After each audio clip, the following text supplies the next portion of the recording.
Hello hello. इस section में आज हम पढ़ेंगे हीट इंजन क्या होता है। पहले जानते हैं हीट इंजन क्या है। हीट इंजन होता है एक डिवाइस दैट्स कन्वर्ट क्या करेगा ना।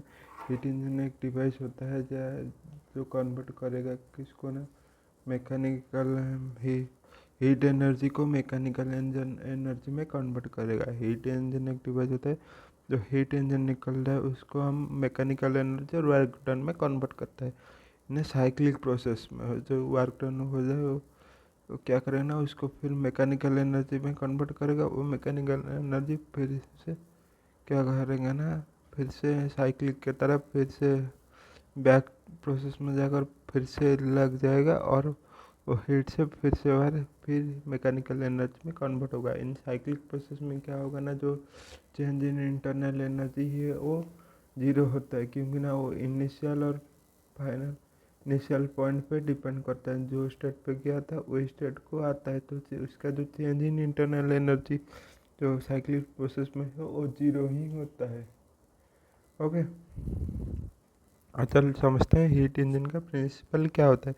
हीट इंजन जो सिस्टम है वो वेरियस पार्ट्स में बांटा गया है। उसको डिफरेंट पार्ट्स में जब वो क्या होता है ना, हाई टेम्परेचर से लोअर टेम्परेचर को जाता है। वो हाई टेम्परेचर से जो लोअर टेम्परेचर को जाने के लिए जो टेम्परेचर को जाना है, क्योंकि ना जो टेम्परेचर है वो जो हीट देते हैं ना, वो क्या होगा ना, हर वक्त ये जो टेम्परेचर वो हाई से लो जाता है, क्योंकि ना उसको थर्मल इक्विलिब्रियम में आना ही पड़ेगा।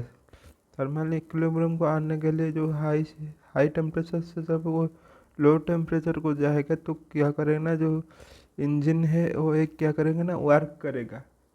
ये जो वर्क करेगा वो ही होता है, जो वर्क करेगा ना उसको वर्क डन बोलते हैं।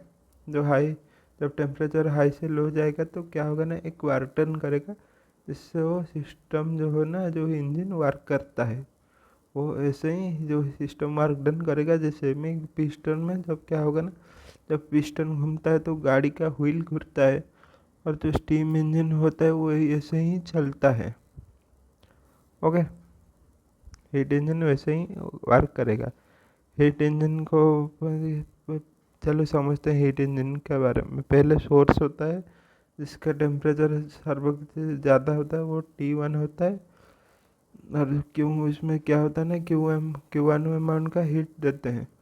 तो क्या होगा ना, जब Q1 का उनका हीट देंगे तो क्या होगा ना, वो जाएगा कैसे, वो वर्क करे तो थोड़ा वर्क करके क्या हो जाएगा ना, वर्क करने के बाद वो जो वर्क डन होने के बाद जो हीट Q2 को सिंक को चला जाएगा टेम्परेचर T2 को। तो टेम्परेचर T2 है ना, वो कोल्ड रीजन होता है। तो क्योंकि ना टेम्परेचर T1 से T2 को जाएगा, क्योंकि ना टेम्परेचर T1 का जो वैल्यू वो ज़्यादा है T2 से, तो थर्मल इक्विलिब्रियम होने के लिए वो T को जाता है। और जाने के बाद एक वर्क डन करेगा, उसको हम W को बोलते हैं। चलो समझते हैं।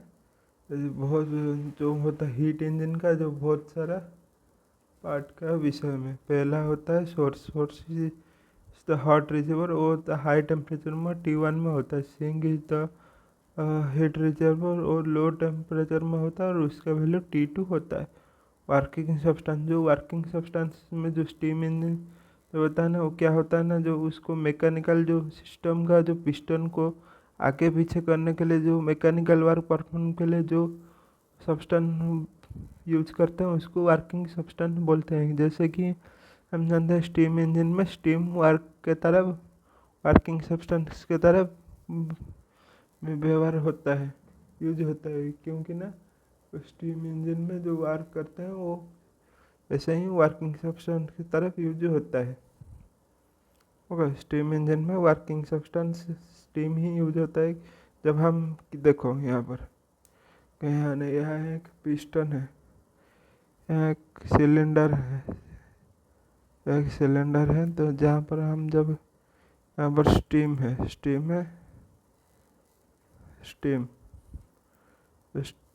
स्टीम है, यहाँ पर क्या है, जब हम हीट हीट देंगे तो क्या होगा ना, ये जो हीट देने से उसका जो पिस्टन लगा हुआ है, ये जो पिस्टन क्या होगा ना, आगे पीछे कर कर वार करके जो व्हील है उसको मूवेबल करेगा। और पिस्टन नॉक क्या होता है ना, एक ट्राफ्ट में लगा कर उस व्हील है उसको आगे और पीछे ऐसी तरफ घुमाएगा। आगे अप और डाउन होगा जब स्टीम को क्या करते हैं ना, जो स्टीम को हम वर्किंग सब्सटेंस में देते हैं। तो क्या करेंगे ना, जब हम इसको हीट करेंगे तो क्या होगा ना, जो स्टीम का अंदर जो प्रेशर होगा वो बढ़ जाएगा, उसका जो प्रेशर है प्रेशर वॉल्यूम में उसका चेंज होगा। तो क्या करेगा ना, स्टीम है मैकेनिकल वर्क डन परफॉर्म करेगा। तो परफॉर्म करने से क्या होगा ना, पिस्टन है, ये जो पिस्टन है ये आगे पीछे है, उसका अंदर जो शाफ्ट है ना उसके क्या होगा ना, जो व्हील है ये मूवेबल होगा साइक्लिक प्रोसेस में। ये चलो समझते। In steam engine the steam acts as working substance. In diesel engine mixture of fuel vapour acts as working substance. Working substance क्या है ना, जो वर्किंग सब्सटेंस क्या है ना, जो सब्सटेंस होता है जिसमें क्या होता है ना, जो पिस्टन्स को मूवेबल करने के लिए यूज होता है आगे पीछे के लिए। ओके, वर्किंग चलो समझते हैं।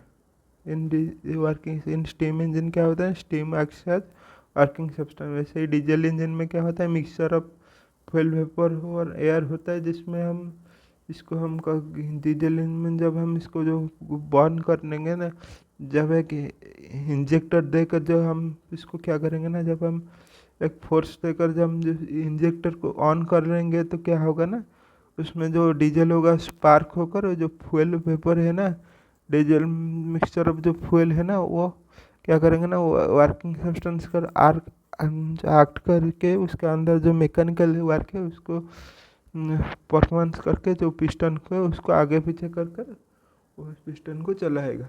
इससे ही डीजल इंजन एक्ट करता है। स्टीम इंजन में ऐसे क्या होता है ना, जब इसको हम गर्म करेंगे तो स्टीम क्या होगा ना, वर्किंग सब्सटेंस की तरफ एक्ट होकर वो आगे पीछे होता है। ओके, वर्किंग सब्सटेंस वर्किंग कैसे होता है चलो समझते हैं। Heat engine heat observe by Q1 क्या होगा ना, पहले heat observe by working substance Q1 from reservoir. जो हीट होता है ना वो क्या करेंगे ना, वर्किंग सब्सटेंस को ऑब्जर्व करेगा Q1 from reservoir at temperature T1 से।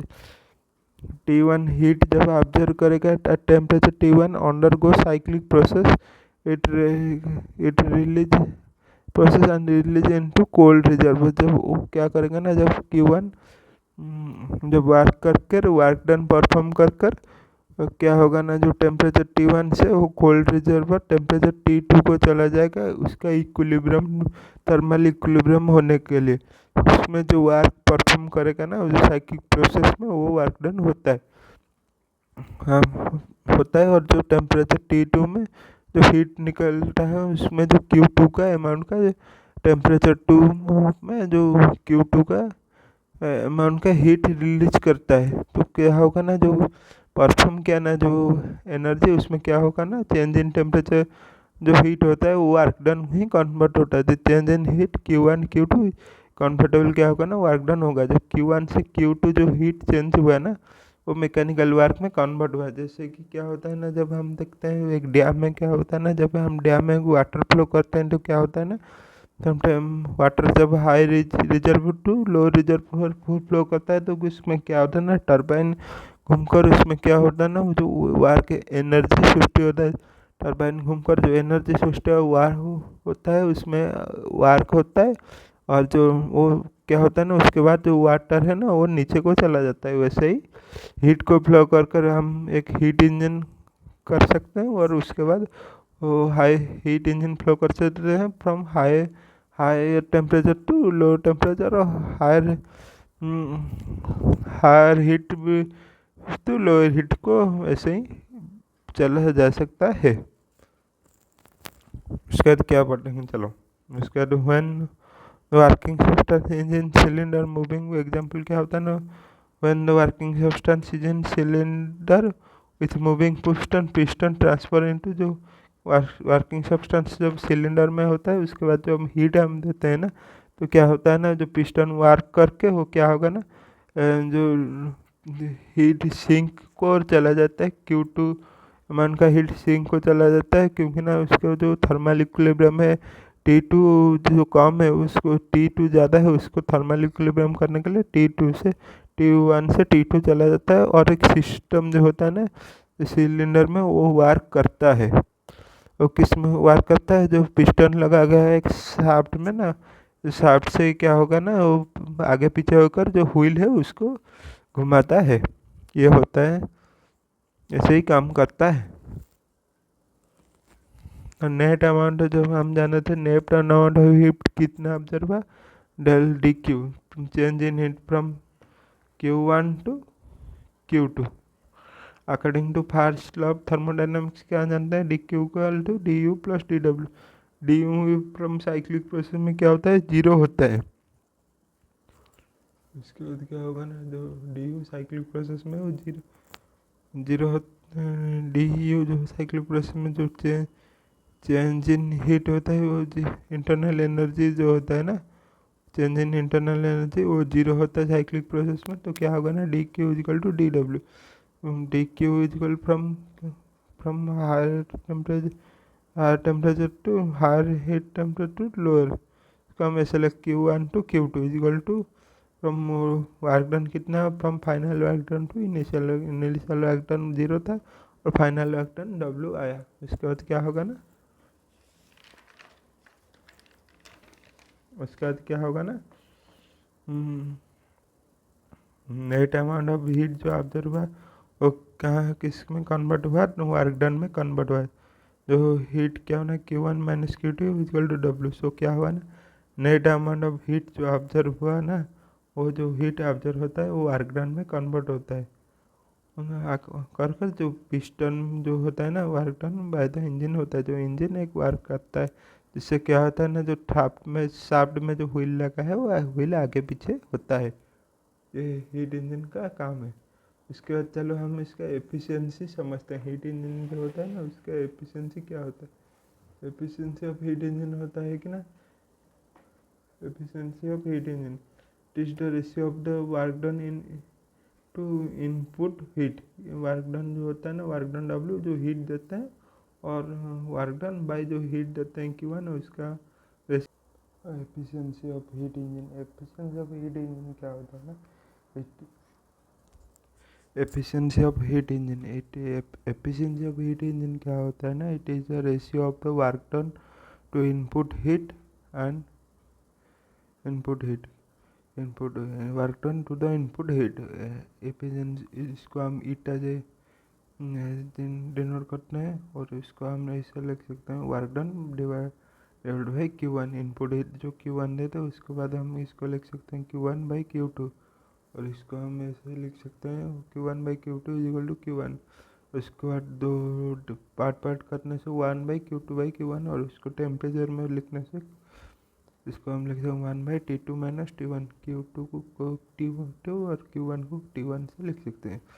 उसके बाद एफिशिएंसी को हम जब परसेंट में निकलेंगे तो इसमें क्या करेंगे ना, 100 मल्टीप्लाई कर देंगे तो क्या होगा ना, 1 by Q2 by Q1 when Q2 is zero. जब Q2 जब क्या होगा ना, जो हीट जब निकलेगा ना, जो उसको क्या होगा ना, जब जीरो हो जाएगा तो क्या होगा ना, एफिशिएंसी 1 हो जाएगा, और जो ईटा हो 1 हो जाएगा, और 100% एफिशिएंसी हो जाएगा। But practically 100% efficiency can not be, जो वो नहीं हो सकता है।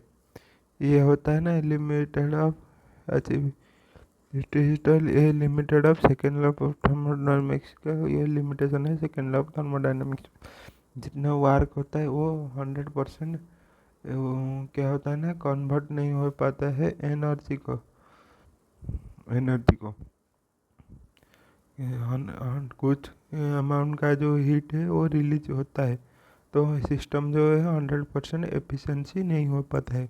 ये होता है जो सेकेंड लॉ ऑफ थर्मोडायनामिक्स है उसका लिमिटेशन है। तो आप चलो जानते हैं type of heat engine. Heat engine का टाइप कितना है, हीट इंजन 2 टाइप्स का होता है। जो होता है एक एक्सटर्नल कम्बसन हीट इंजन, और होता है इंटरनल कम्बसन हीट इंजन।